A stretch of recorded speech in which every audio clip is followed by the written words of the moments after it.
Yo, how we doing? I'm Fitzy Mess, and a lot of you already know me as like the rapper, the musician, or whatever you want to consider it. I already talked a lot of people's ear off who follow me on other social media platforms about this, so I'll keep it very brief.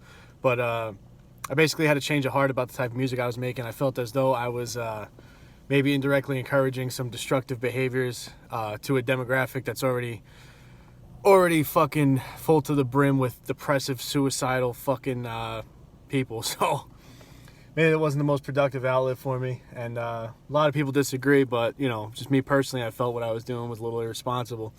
So what I wanted to do was use my long stagnant YouTube channel to maybe promote some more positive things, some general self-improvement and stuff like that. I mean, I don't totally have my shit together, so this is all, you know, subjective stuff, you know, take it how you want it. But there is a particular topic I was kind of in a rush to talk to you guys about.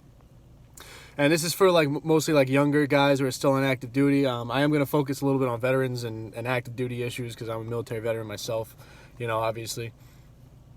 And something I wanted to talk about today was like the idea of getting out. Like when you get out of the military, everybody talks about getting out. And I see a lot of like younger active duty guys on social media talking the same way I used to talk, and that worries me a great deal. And I'll tell you why. It's because, you know, there's a lot of like moral grandstanding on the internet about, you know, the 22 a day and veteran suicide and all that. And I don't mean to minimize that. Like, it's something that can't be talked about enough, right? It's a very important topic, naturally. But there is a particular like fundamental reason for that, for these young veterans having these like horrible depressive episodes. And I haven't heard a single person talk about it really, like this particular thing.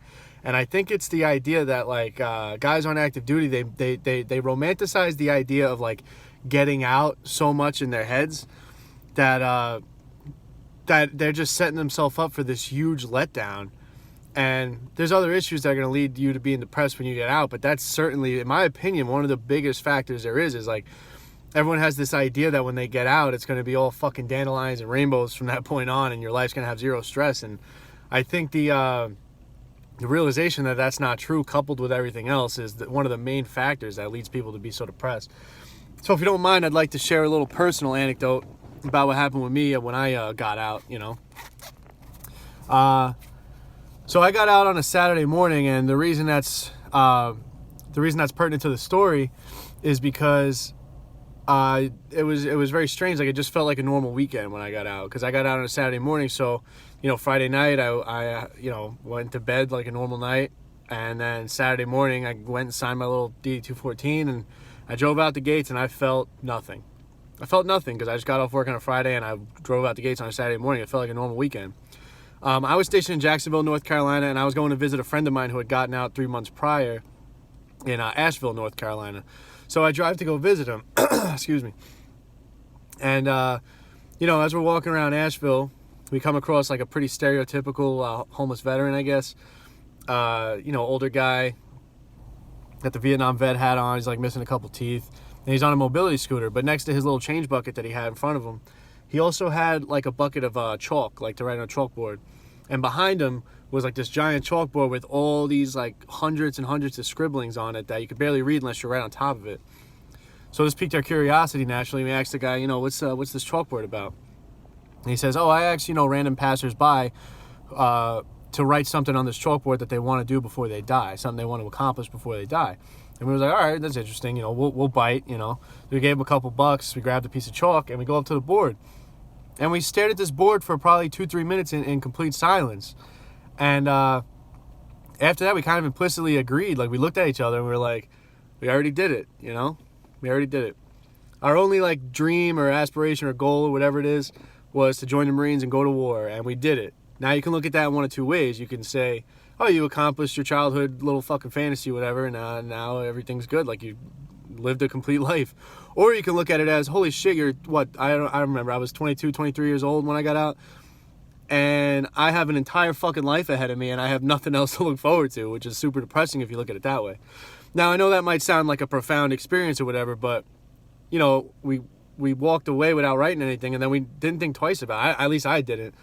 You know, we just went about our normal weekend. We drank at the bars, whatever. We did all the normal shit that Marines like doing. And then fast forward to Monday morning when I actually had to leave. I put in my little GPS to go back to New York, and I had a long drive, a lot of time to think. And I just remember thinking, damn, like I can't wait to get back to the barracks and tell everybody about my weekend. That was crazy. And then that's when it hit me. Remember when I said I drove out the gates and I felt nothing? That moment where I had this thought of, I can't wait to get back to the barracks and tell everybody about what just happened. That's when it fucking hit me. This moment that I thought, like, for my entire 5-year enlistment, I thought, like, oh, the day I get out, it's going to be the best day of my life. I'm going to fucking drive out the gates. I'm never going to look back. I'm going to be, and it was the complete opposite, honestly. I'll tell you, I'm man enough to tell you right now, I was crying in my car like a little fucking bitch. Because I knew, like, at that point my life would never be the same, and the norm that I was accustomed to was going to be different. And you might think, like, yeah, but your life's going to be a million times easier now that you're out. But that's not the case, and that's kind of what I'm here to talk about, man. I felt like I was a little unappreciative of what I had, if that makes sense. You form, like, unbreakable bonds with people over years and years of serving together under these fucking horrid conditions. And then one day, you just show up to the IPAC office or wherever, you sign your little paper, and then that's it. Like, you're never going to see a lot of them again. And I never actually considered that while I was in. And the guys I do make time to see, it's a long road trip on a weekend.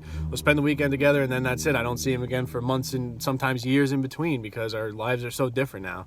You get so accustomed to living in a building or living in a bivouac site or living wherever with all your best friends on the fucking planet Earth, and then one day it's just gone like that, and you're not, like, nothing prepares you for that. You don't think about it. At least in my case, like I said, this is all subjective. I didn't think about that ever.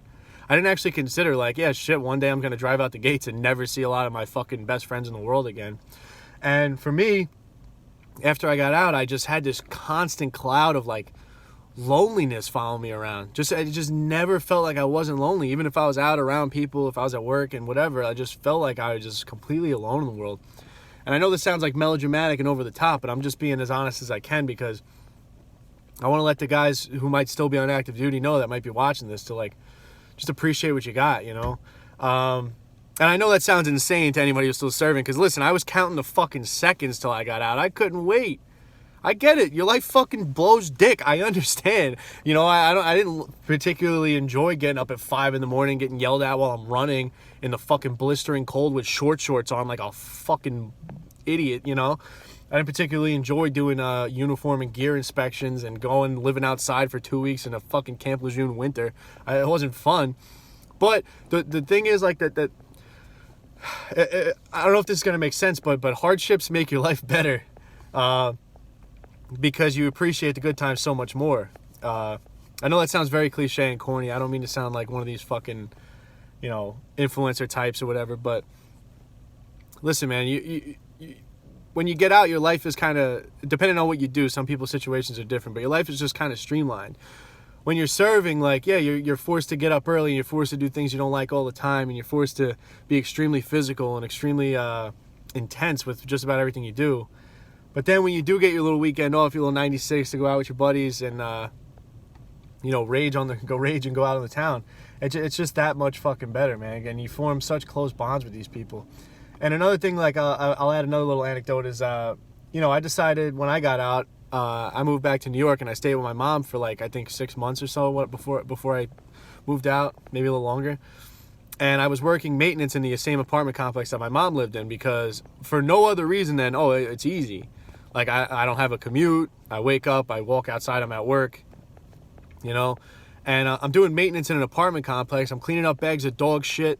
I'm replacing people's appliances, cleaning out, like, trash from the ponds and things. And I'm not, like, trying to shame anyone who does that kind of work. It's important work. You have to maintain a property that people live on. But it was a mistake to settle for something. I was kind of selling myself short, and I hadn't prepared myself for the standard of what I felt gave my life purpose. Now, this is going to sound a little braggy, but, being in the Marine Corps or in the military in general, you do a lot of cool shit sometimes. You see these crazy countries. A lot of them are shitty countries, but, like, it's still a positive experience to get to see places like that in person in the long run. You do all kinds of cool, like, helo raids, and you're shooting all types of crazy guns, and you're doing it. You're getting paid to do it, you know. And then you get out and you get some, like, I guess a normal job is the best way to consider it.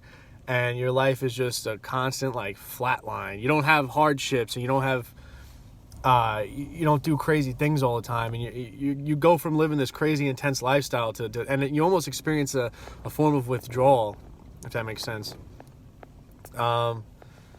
And staying with my mom, I love my mom to death, don't get me wrong. And if you're watching, Ma, I love you to death, and you know that. But staying with your mom after being in the Marine Corps and having a certain level of independence is not fun, man.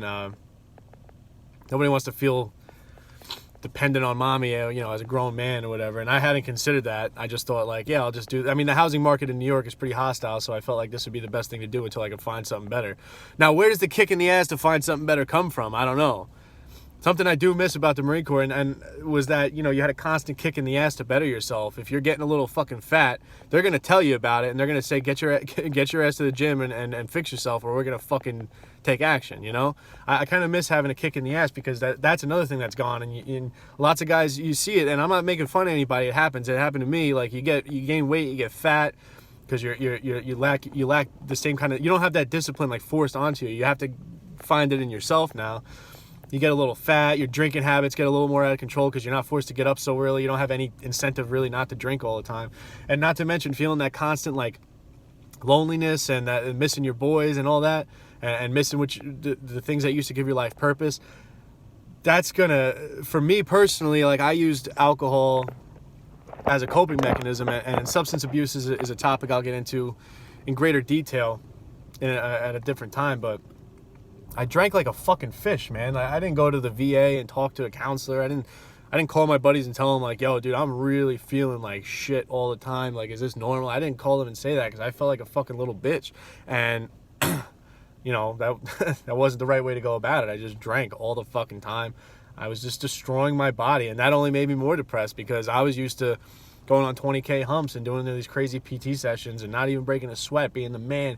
And now I'm fucking getting winded walking up a flight of stairs because I'm out of fucking shape and I'm drinking all the time, you know? Just, you know, I know I have a tendency to ramble, and I apologize if this is a little, this video lacks structure a little bit. But I just wanted to talk candidly, because if you're on active duty, if you take nothing else from this entire video, if you're on active duty, please, I think the biggest thing that leads veterans to be so fucking depressed is that you have this, you build this idea up in your head of getting out. Like, every time you have a shitty day, you talk to your friends, yo, when I get out, bro, I'm gonna do this, that, and the third. I got this fucking job lined up. My problem's gonna be gone. Your life's not gonna be smooth sailing as soon as you get your fucking DT4. You're still gonna be stressed the fuck out, I promise you. And that's not to scare you. I'm just telling you what's real. So you don't think like, oh, once I get my DD-214, that's the finish line. It ain't. Life still sucks, and I want you to be prepared for that, you know? I'm telling you a harsh truth because I want you to be prepared for it. I don't want to see you fucking on Facebook crying all the time and saying, oh, I miss my boys, I miss the military, oh, bro. And I'm not fucking on a high horse. I do that because I fucked myself. A lot of people watching this are saying, it sounds like your problems are completely your fault. You're right. I'm trying to tell people who might be thinking like me to get out of that fucking mindset. Don't be, you know, don't get me wrong, look forward to starting the next chapter of your life, but I'm going to sound like your douchebag first sergeant for a second, but have a fucking have an actual plan. Don't just take something that you think is going to be easy so you can like chill for a while or whatever it is. Just fucking have your shit together before you get out. Don't decide, oh, I'm going to figure it out 6 months after I get out, because I'm telling you, it's not going to help. You're already going to have that withdrawal I was talking about, and it's not fun. It's not fun. I got out of the Marine Corps in 2014, and 2014 was easily the worst year of my entire life, and there was no close second. There's no close second. I've never felt so fucking sad and lonely and miserable and shit. And, you know, talking like this to a fucking public audience on the internet is a little out of character for me. If you ask anybody I know in person, I'm very like, I don't know, I'm not a very serious person. I'm always like joking around and fucking off and stuff. And I'm not the type to like sit down and talk about like my feelings, I guess. I don't know. But I'm just trying to be as real as I can, because I just want anyone who's watching this, who's like a younger guy on active duty, who's just counting the days till you get out, be excited for it, but don't build it up in your head to a point that you're going to be disappointed, because I'm telling you, if you think getting out is going to be the fucking rose garden that you were never promised, you're going to be massively disappointed, and it's not going to help, all right? Please, I'm telling you, get out of that mindset now. It's not, you're not doing yourself any favors. I'm gonna talk about some other shit later on in the channel. You know, I definitely want to talk about substance abuse because that's something I've struggled with.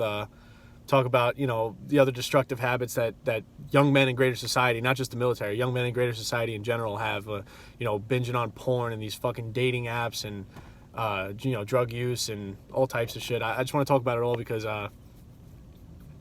I just wanted to have a little bit more of a positive outlet on social media instead of making music about binge drinking and fucking promiscuous sex. All right. So if you like this video, you know, stick around. Feel free to comment, add something if you have your own experience, and if you didn't like it, give me a fat thumbs down. I don't fucking care. Thanks for listening.